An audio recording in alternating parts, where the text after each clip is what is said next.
پتہ نہیں ہماری اسٹیبلشمنٹ کے دماغ پر کیا سوار تھا، کیا بین الاقوامی دباؤ تھا، کون سی کوئی ایسی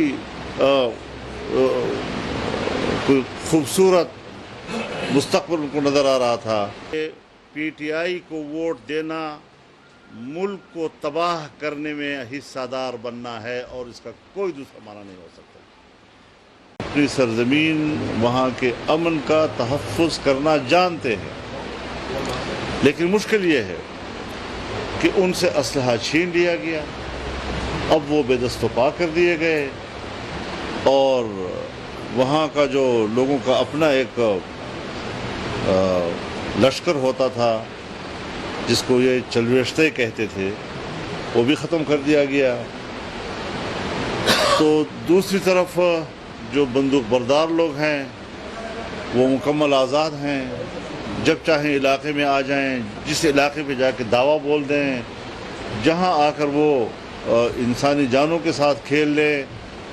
اس قسم کی جو ریاست کی طرف سے جو کمزوریاں ہیں اور جس کے نتیجے میں ایک بدنظمی وہاں پیدا ہو گئی ہے، تو ظاہر ہے عام آدمی اس سے بہت پریشان ہے۔ میں تو سمجھتا ہوں کہ جو طاقتور ہیں وہ عقل سے عاری ہیں، اور جو عقل مند ہیں وہ طاقت سے عاری ہیں۔ اب یہ کیا اس کا کیا حل ہے؟ اس پر ہماری اتھارٹیز کو، ریاستی اداروں کو سوچنا ہوگا، اور پبلک کو اپنے ساتھ شریک کر کے ان کی رائے لینی ہوگی، اور ان کو تحفظ کے وہ سارا حق دینا ہوگا جو قبائلی لوگوں کا ہمیشہ رہا۔ میرا تعلق چونکہ جنوبی اضلاع کے ساتھ ہے، اور میں وہاں کی صورتحال کا براہ راست یعنی مشاہدہ کرتا ہوں۔ ڈیرہ اسماعیل خان، ٹانک، لکی مروت، کرک، وزیرستان، دوسرا وزیرستان، یہ سارے علاقے جو ہیں اب وہاں پر مسلح لوگوں کا راج ہے۔ مقامی انتظامیہ ہو، پولیس ہو، اپنے آپ کو بے بس محسوس کر رہے ہیں۔ تو اس حوالے سے بھی جو وہاں پر عثمانزئی قبیلے کا دھرنا ہے، ان کی بھی اپنے علاقے میں اپنے تحفظ کے حوالے سے، یعنی ایک ہے حقوق کا تحفظ، ایک ہے جان کا تحفظ۔ ان کو اس وقت جان کی تحفظ کی پڑی ہوئی ہے، تو ان کو جان کا تحفظ بھی چاہیے، اور ان کو حقوق کا تحفظ بھی چاہیے۔ اس حوالے سے انشاءاللہ اسی ہفتے کے اندر میں بذات خود وزیر اعظم سے انشاءاللہ ملاقات بھی کروں گا، اور اس حوالے سے جو مجھے براہ راست لوگوں کی طرف سے رپورٹس مل رہی ہیں، اس پر سنجیدگی کے ساتھ غور کر کے علاقے کو امن دینے کے لیے سوچا جائے گا کہ اس کے روٹس کیا ہیں، روٹس کا تعین کرنا ہوگا۔ تو ہمارے جو قبائلی نوجوان ہیں، جس نوجوان کو یہ امید دلائی گئی کہ انضمام ہوگا اور آپ سیٹل ایریا کے برابر کے لیول پہ آ جائیں گے، آپ کی تعلیم، آپ کا معیار زندگی، آپ مقابلے کے امتحان میں اس کے برابر آ جائیں گے، صورتحال تو اس سے زیادہ خراب ہو گئی ہے۔ اس وقت ہمارا جو قبائلی نوجوان ہے وہ سب سے زیادہ اپنے آنے والے مستقبل کے لیے مضطرب ہے۔ حالانکہ ہم تو اس وقت چیخ رہے تھے کہ جو کچھ ہو رہا ہے غلط ہو رہا ہے، لیکن ہر طرف سے ایک کر لیا گیا کہ بھئی یہ بہت ضروری ہے۔ قبائلی جرگہ بیٹھا یہاں پر، اور تقریباً 5-6 سال تک یہاں پر اس قبائلی جرگے کے اجلاس ہوتے رہے، اور وہ ایک موقف دیتا رہا، لیکن کسی میں ہمت نہ ہوئی کہ وہ اس جرگے کی بھی بات سنے۔ اسلام آباد میں کنونشن سینٹر کے اندر تمام سیاسی پارٹیوں اور قائدین، تمام مذہبی پارٹیاں، قوم پرست جماعتیں، ہر طرف سے لوگ اکٹھے کیے گئے، اور انہوں نے ان سے ملاقات کی اور اپنا موقف دیا۔ بظاہر تو ایک قرارداد بھی ان کے حق میں متفقہ طور پر طے کی گئی، لیکن اس کے باوجود پتہ نہیں ہماری اسٹیبلشمنٹ کے دماغ پر کیا سوار تھا، کیا بین الاقوامی دباؤ تھا، کون سی کوئی ایسی کوئی خوبصورت مستقبل ان کو نظر آ رہا تھا. سو آج حقیقت یہ ہے کہ نہ وہاں پر انتظامیہ ہے، نہ وہاں پر پولیس ہے، نہ اس کی کوئی کارکردگی ہے، نہ کوئی ترقیاتی کام ہے. اور اگر ترقیاتی کام کے لیے پیسہ جاتا بھی ہے تو خاکم بدہم وہ بھتے کا شکار ہو جاتا ہے. کیا ہوگا وہاں پر؟ تو اس حوالے سے آج یہ جرگہ جو ہوا ہے اس میں اس بات کو تسلیم کیا گیا ہے کہ گیس جو برآمد ہوئی ہے اس میں پہلا حق وہاں کے عوام کا ہوگا، اور یہ حق ان کا تسلیم کیا جاتا ہے. اور انشاءاللہ اسی حوالے سے ہم یہاں سے سروے ٹیم بھی بھیج رہے ہیں.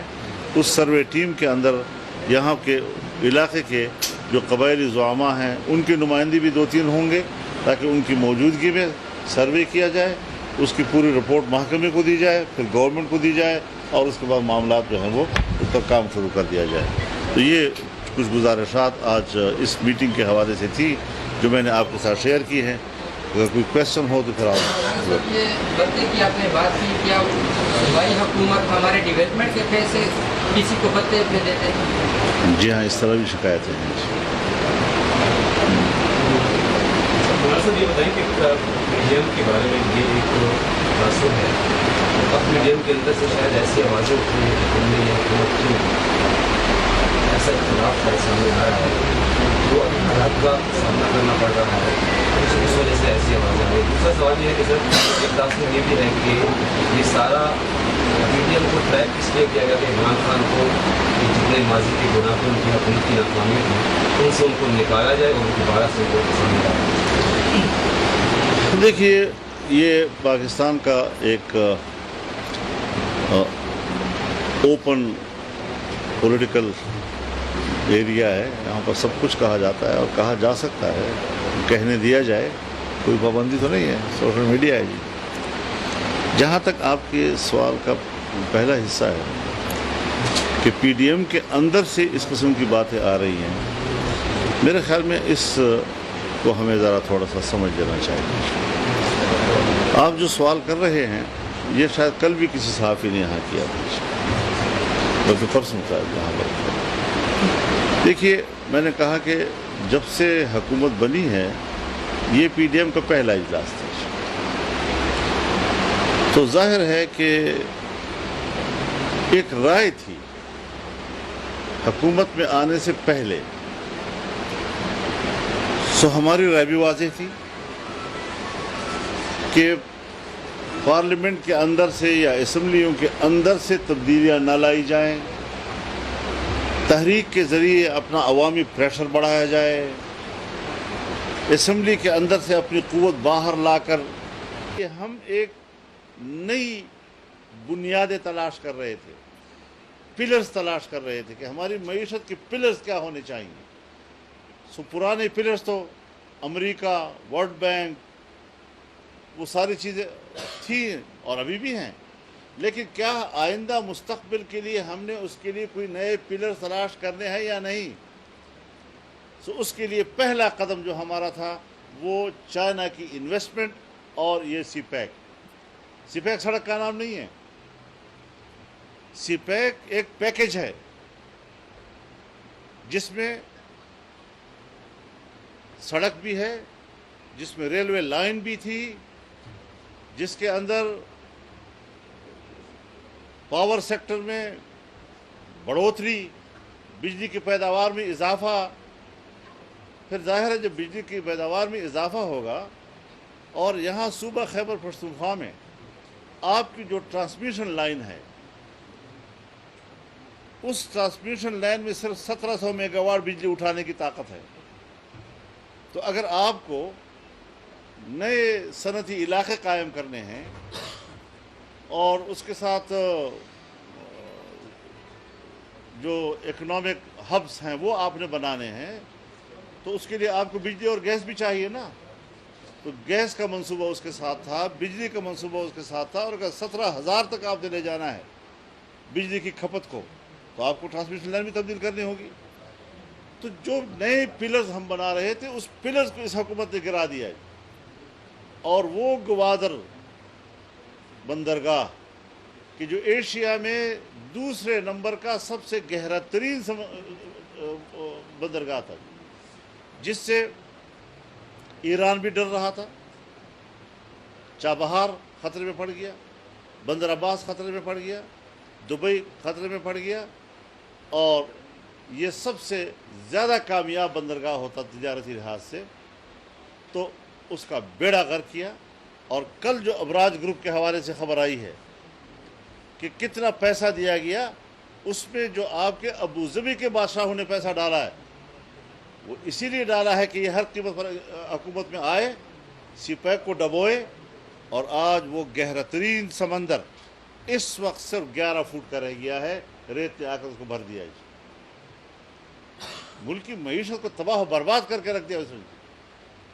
تو ملک یہیں سے ٹوٹتی ہے نا، سوویت یونین یہیں سے ٹوٹ گیا نا.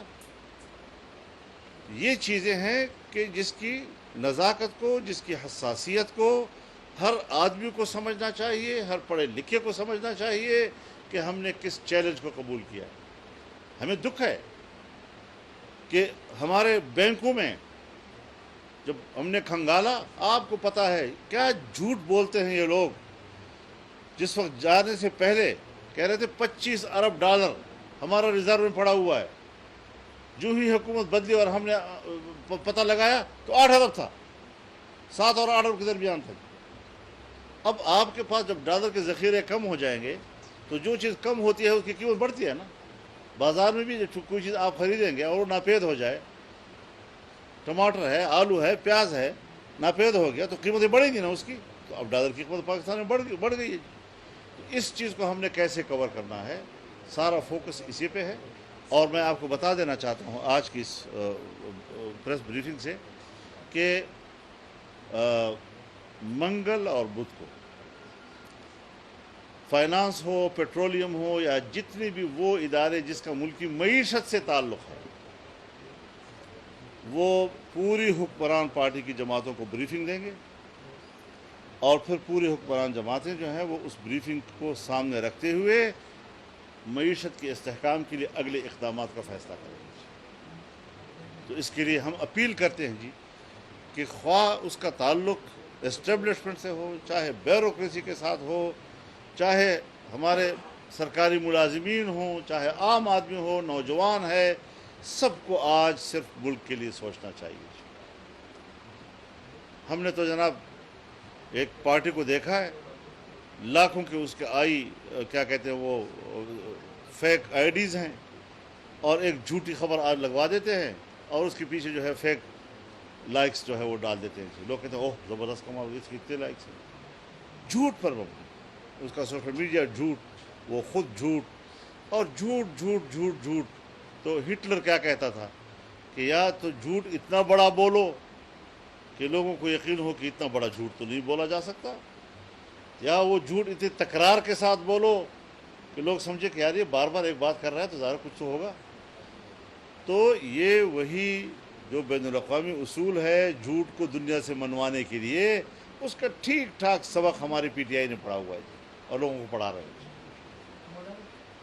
مولانا صاحب، یہ جن منصوبوں کا آپ ذکر کر رہے ہیں، یہ تو اس طرح لگ رہا ہے کہ آپ ابھی حکومت میں آئے ہیں اور آپ کو کم از کم 5 یا اس سے زائد سال کی ضرورت ہے. آپ کے پاس مختصر دورانیہ ہے، اور اس دورانیے میں جو بظاہر صورتحال ہے وہ تو گرگو ہے. تو آپ کے پاس مطلب کہ آپ نہیں سمجھتے کہ پی ڈی ایم جو ہے وہ بند گلی میں پھنس گئی ہے؟ معاشی حالت اتنے مختصر وقت میں سدھارنا جو ہے وہ ناممکن نظر آ رہا ہے. میری رائے یہ ہے میری رائے یہ ہے کہ ہم اس وقت سال سوا سال کے لیے بیٹھے ہوئے ہیں. ہمیں طویل المدت منصوبوں کی بجائے قلیل المدت منصوبے جو ہے سامنے رکھنے چاہیے، جس سے عام آدمی کا روزمرہ کا معاملہ وابستہ ہوتا ہے. تو کچھ چیزیں ایسی ہیں کہ ہمیں اگلی حکومت کا انتظار کرنا چاہیے، اور پبلک کو یہ اعتماد کرنا چاہیے کہ جن لوگوں نے ہمارے ملک کی معیشت کو ڈبویا ہے، دوبارہ ہمیں اس پر اعتماد کرنے کی ضرورت نہیں. میں تو اپنے